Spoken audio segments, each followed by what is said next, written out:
you've led me right into the fifth critical choice. So the fifth critical choice for me was to embrace my boundless capacity to love.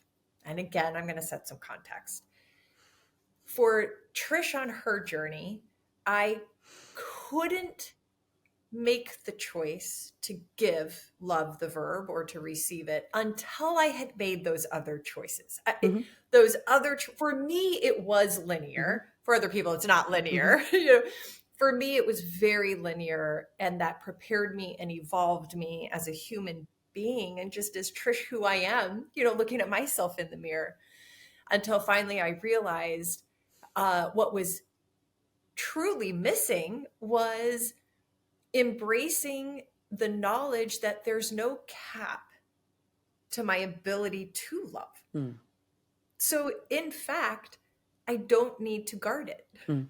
or withhold it Mm-hmm. uh, because it's actually Mm-hmm. endless.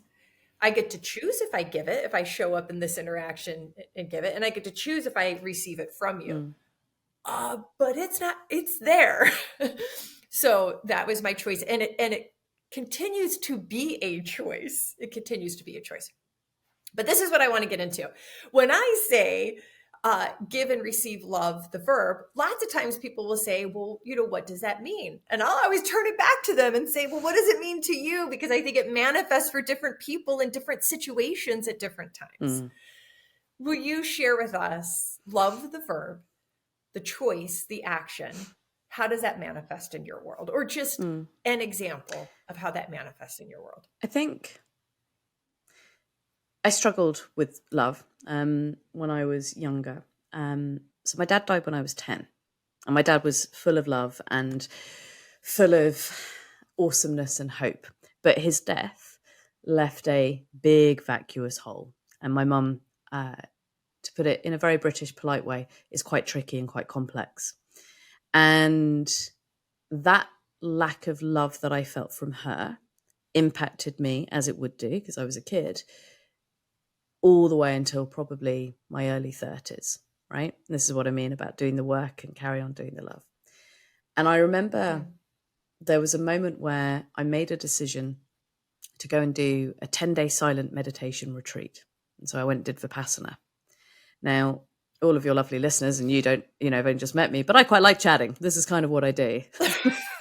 So I went there partly because I'm slightly competitive to kind of see if I could do it. Can I achieve this? I don't know. And actually going there was one of the biggest acts of doing love for myself that I've ever done, because what it enabled, that silence.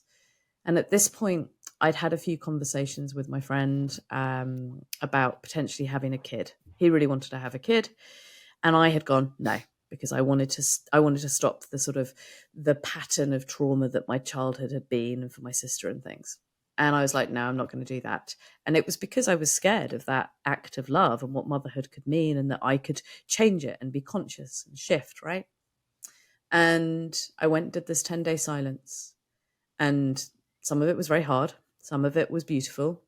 Some of it was very hard. If I mentioned some of it was hard. And I came out of it, and with that silence, with no other noise. And you can't read and you can't write and you can't do exercise and you can't look people in the eye, right? You are just meditating every day. And I came out of that and I realized that I could choose to love, and I could allow myself, if I was blessed to have a kid, to have a kid.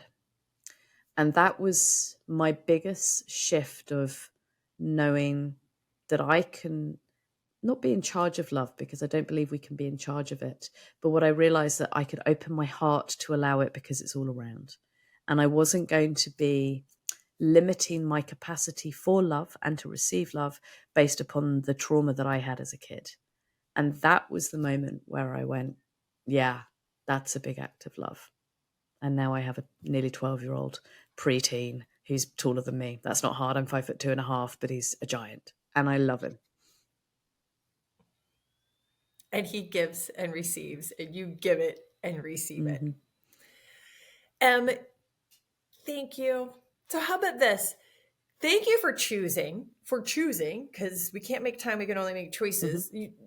choosing to spend your time with me, choosing to give your love to me today, and for allowing me to receive everything that you give. I believe in my entire being that every single person has the power to create true success, enduring success, lasting success when we choose to show up in every interaction with the intent of giving all and receiving all. And not only does that fuel our enduring success, but it actually fuels the success of those around us.